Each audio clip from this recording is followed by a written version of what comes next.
Campanísima va por la calle, campanísima de la reunión, y siempre es la más bonita, con campanita de tocador. Nueva presentación rectangular, jabón. Campanita de tocador.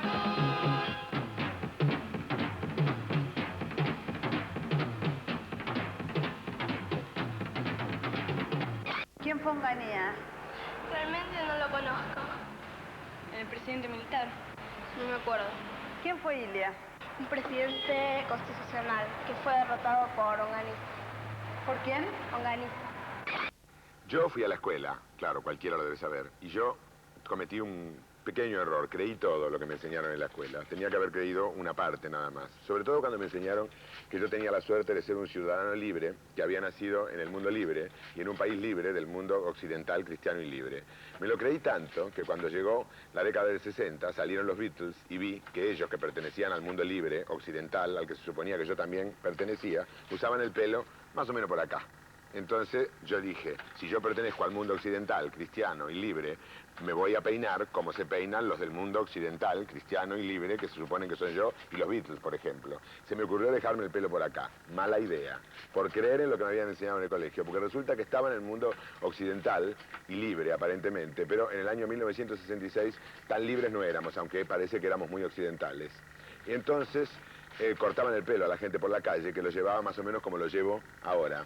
Un poco de prepotencia. Pero no importaba porque el dólar no subía ni bajaba. Eso era lo más importante, que nosotros lo teníamos como obsesión en la cabeza. Imagínate, yo en el año 1966, 67, no pensaba demasiado. Pero cuando me cortaron el pelo dije, si por lo que llevo afuera de la cabeza me hacen problema, mejor no llevar nada dentro de la cabeza porque seguramente va a ser un problema mucho mayor.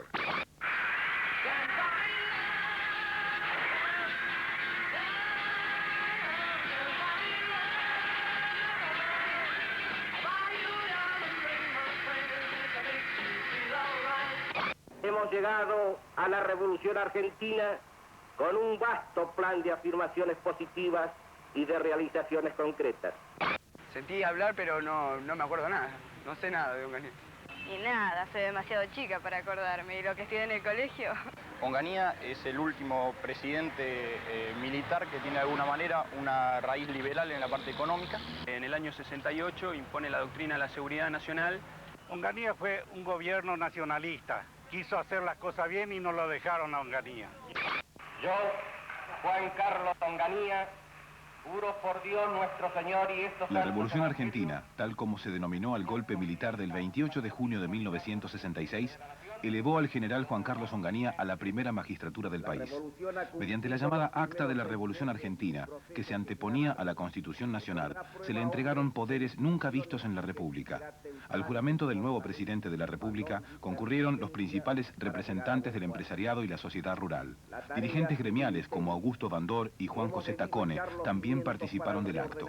Las 62 organizaciones que dirigía Lorenzo Miguel dieron a conocer en un comunicado su entusiasmo por el derrocamiento de un gobierno signado por la corrupción y el aventurerismo. En sus primeros 6 meses de gobierno, Onganía, convencido de que el destino le había encomendado la muy alta misión de redimir la Argentina y hacerla cumplir una misión de grandeza, inauguró un régimen paternalista y confesional. Agotado ese objetivo y enfrentado a la necesidad de gobernar, desechó al primero de sus equipos, que al menos le ofrecía la coherencia de un plan económico, y dejó en manos de un técnico de fama internacional, Adalbert Krieger-Bacena, la conducción de la economía.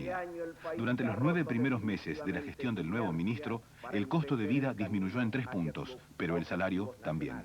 Sin embargo, las reservas en divisas se vieron incrementadas en 400 millones de dólares.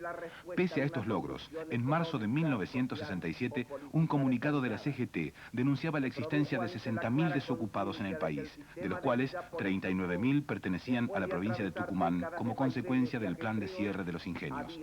Mediante la ley 16.870 de Defensa Nacional, que permitía a las Fuerzas Armadas intervenir en los conflictos internos del país, el gobierno de Onganía consolidó la doctrina de la seguridad nacional que había comenzado a aplicarse durante la revolución llamada Libertadora. La gente que le cortaron el pelo se volvió estúpida, como yo. Y superficial, dijo, no hay que pensar. La gente que tenía algo en la cabeza se fue del país. ¿Cómo vivió usted la noche de los bastones largos? Bueno, la viví como pude, en el sentido que en la facultad habíamos oído que se iba a intervenir la universidad, y nosotros nos pareció que el pueblo argentino no había respondido a la democracia cuando dejó que Illa se fuera a la casa solo, sin acompañarlo. Entonces dijimos, simbólicamente vamos a hacer un acto de protesta. Vamos a cerrar la puerta de la facultad en la calle Perú 222. Cuando abran la puerta, nosotros levantaremos un pañuelo blanco, tanto el doctor García, Rolando García, que era el decano, como yo, que era el vicedecano, y nos pondrán presos y no pasa nada. Nunca pensamos, nosotros no pensábamos, no teníamos armas de ningún tipo, ni pensábamos pelear, sino una protesta simbólica. Entonces, efectivamente, entraron violentamente, y en lugar, cuando sacamos los pañuelos inocentemente, no hubo, la respuesta fue unos golpes tremendos, con unos bastones largos, con una goma muy especial. Bueno, y así fue como a Rolando le rompieron un hueso, a Carlos Barzaschi la cabeza, a mí me pegaron unos golpes y me dejaron toda la cara ensangrentada, pero es un pequeño incidente que no tiene la trascendencia que se le quiere dar, digo. Esto es un pequeño hecho alrededor de la cosa grande que se derribó con eso, una hermosa experiencia de 10 años de vida democrática en la universidad.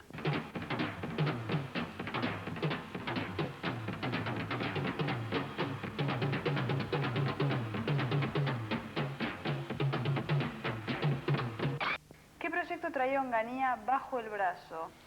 Bueno, eso tiene que preguntárselo a Onganía. Lo que yo sospecho, que él estaba rodeado por gente muy conservadora mentalmente, que poco a poco lo fueron convenciendo que esto era un paraíso terrenal con una dominación parcial del demonio. El demonio éramos nosotros, los universitarios, que protestábamos por distintas cosas, y entonces, que sacado el demonio de por medio, el paraíso iba a estar a disposición del pueblo argentino. Así, un esquema de ese tipo muy primario, que hizo que se hicieran cosas realmente sumamente incongruentes.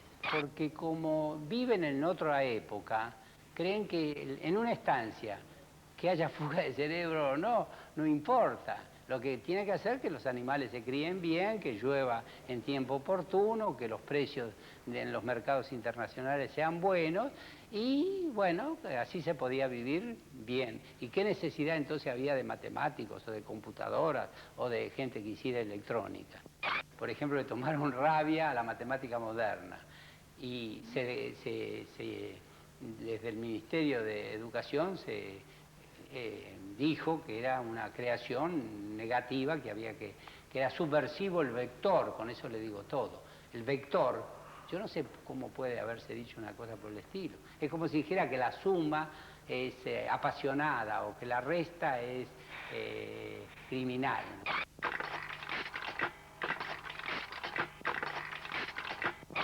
Los medios de comunicación, ¿qué hacen con la memoria?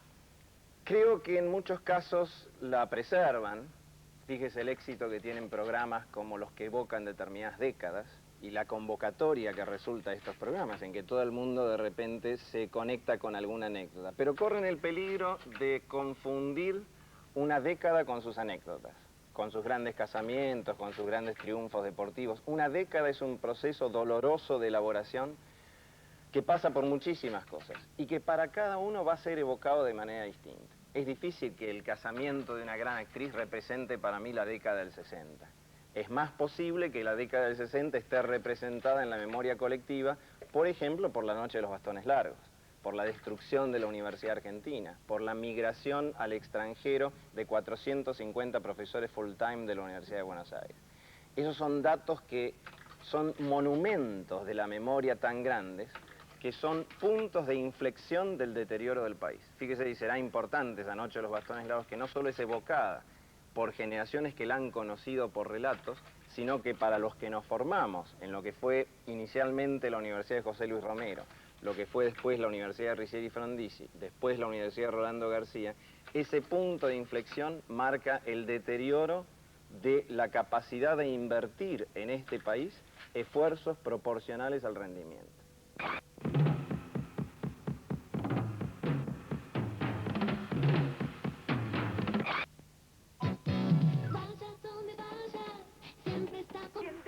Cuidarse de esta palmeta. Repitan, ¡palmeta! ¿Y eso qué es? Lo acabo de decir, ¿qué?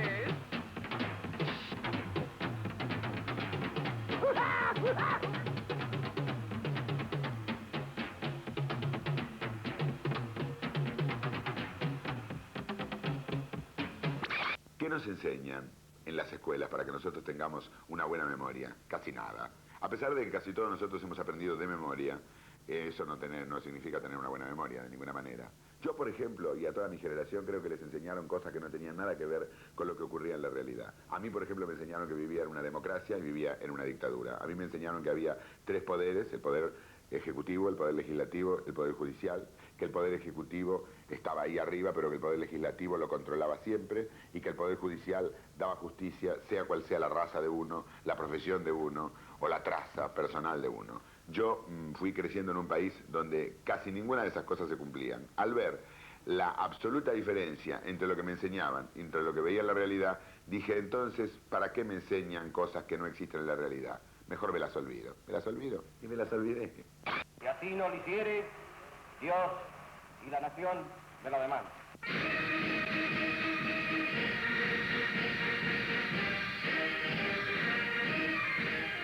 La moral de Onganía y sus funcionarios estuvo marcada por la impronta del cursillismo, especie de contrarreforma austral que pretendía convertir al católico a secas en un combativo militante de la fe.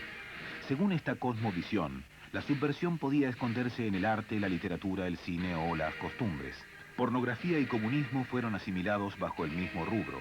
Revistas faranduleras como Radiolandia y TV Guía, o de humor como Tía Vicenta, fueron víctimas de un acoso semejante al de la prensa de izquierda, e inclusive Alfonso Carrido Lura, seudónimo de Raúl Ricardo Alfonsín, que escribía en la publicación radical Inédito, fue detenido. En el Colón, el intendente coronel Eugenio Schettini prohibía la representación de la ópera Bomarzo, basada en la novela de Manuel Mujica Lainez, con música de Alberto Ginastera. Los 15 cuadros de la obra, decía la resolución, hacían una referencia obsesiva al sexo, la violencia y la alucinación. En cine se creó una poderosa Comisión Nacional Calificadora. Sergio Eisenstein, Pier Paolo Pasolini y Armando Bo, entre otros, fueron eliminados de las pantallas nacionales. Los libros no corrieron mejor suerte y hasta Pablo Neruda desapareció de las librerías. El caso más sonado fue el de la novela Nanina, cuyo autor Germán García y su editor Jorge Álvarez fueron condenados a 1 año de prisión por el delito de publicación obscena. La comisión calificadora de Un Buque Quemado desea entrevistarlo. ¿Qué se les ofrece? Están anunciando una película de la niña Isabel Sarli y del intelectual Armando Bo. ¿A usted no le gustan esas películas? Yo la he visto. Y luego invité a ellos al pueblo vecino, porque allí sí, ¿no? Allí sí. En ese pueblo estarán todos perdidos. Yo, personalmente, creo que la pornografía anida en la mente de cada uno. Bueno, yo en ese momento me hice un poco especialista en temas de obscenidad, porque estaba un día en la librería de Jorge Álvarez y llegó un policía con un funcionario y dijo que venían a secuestrar el libro La Nina, ¿no? La Nina. Sí. Yo intuí que era Nanina, pero no me di a conocer, yo estaba allí. Claro.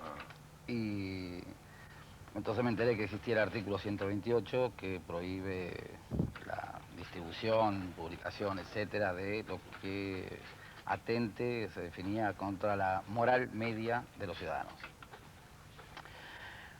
Jorge Álvarez tenía un abogado muy prestigioso. Yo fui a ver al abogado y me explicó la historia de la censura de los romanos hasta la actualidad. Y me dijo que seguro ganábamos nosotros, que no había ninguna posibilidad de que perdiésemos. Pero lo cierto es que me dieron en primera instancia 2 años de prisión en suspenso. Apelamos y eso quedó en 6 meses de prisión en suspenso. El fiscal en la argumentación decía que los que atentaban contra la dignidad, los que atentaban contra la moral del prójimo eran peores que los que atentaban, decía él, contra la dignidad física, a entender como uno quiera, contra la dignidad física del prójimo. Y que debería haber unos establecimientos para las personas que tienen ese tipo de desórdenes mentales, etcétera, etcétera. Bueno, en definitiva, el libro fue prohibido, sacado de circulación, quemaron ejemplares, algunos que quedaron se vendieron en ¿Se quemaron ejemplares? Los ejemplares que capturan los queman, ahí en tribunal, ¿sí? Y además, digamos, sumado a eso la comprensión de los colegas que invertían el orden de las cosas y decían que el libro se había prohibido para que se vendiese, cuando en verdad no dejó de circular. ¿Qué fue el cordobazo? ¿Una indigestión de peperina? ¿Un burro que se cayó por la sierra? Una rebelión, yo diría, ¿no? Una manifestación fuerte, la primera, digamos, ¿no? Ah, el cordobazo. ¿Quién fue ese que fue? Bueno, cuando pelearon los azules con los colorados fue... Noticiero 13 en la ciudad de Córdoba, en la avenida principal que da acceso al radio de la ciudad capital en momentos en que hace su entrada el ejército para hacerse cargo de la situación en la ciudad. En la primera semana de mayo de 1969 se sucedieron en Córdoba una serie de hechos que culminarán el día 29 con el Cordobazo, la protesta social más violenta ocurrida en el país desde la Semana Trágica y que marcó el declive de la presidencia de Onganía. Por entonces la CGT se encontraba escindida en dos ramas, una combativa, liderada por Raimundo Ongaro, y otra burocrática, afín a Augusto Bandor. El día 3 había sido detenido Ongaro y simultáneamente aumentaban los precios de la nafta, alimentos y tarifas públicas. Unos días después se sancionaba una ley que eliminaba el sábado inglés, lo que para los trabajadores de Córdoba significaba una disminución del 10% en sus salarios. La CGT decretó entonces un paro general de actividades para el día 30, en repudio a la política económica del gobierno. Pero el 29, Córdoba entera se lanzó a la calle. Las columnas de la fábrica Ica Renault avanzaban hacia el centro de la ciudad con el objetivo de llegar a la sede de la CGT y espontáneamente se les agregaban vecinos de los barrios y estudiantes. Poco a poco la ciudad de Córdoba se fue llenando de barricadas, fogatas y estampidos de armas mientras la aviación iniciaba vuelos rasantes. Máximo Mena, obrero de Ica Renault, fue la primera víctima de la represión desatada por el gobierno. En el barrio Clínicas, tradicional reducto estudiantil, se luchó toda la noche con las tropas del ejército que habían ingresado por la tarde a la ciudad. El fenómeno de la resistencia fue esencialmente popular, aunque no se puede ignorar que también actuaron en el Cordobazo militantes de las organizaciones que habían elegido el camino de la insurgencia armada. Ese mismo día, detuvieron a una serie de activistas y dirigentes sindicales, entre ellos a Agustín Tosco, dirigente de Luz y Fuerza. La dictadura de Juan Carlos Onganía había sido herida de muerte, pero aún tardaría un año en desmoronarse completamente.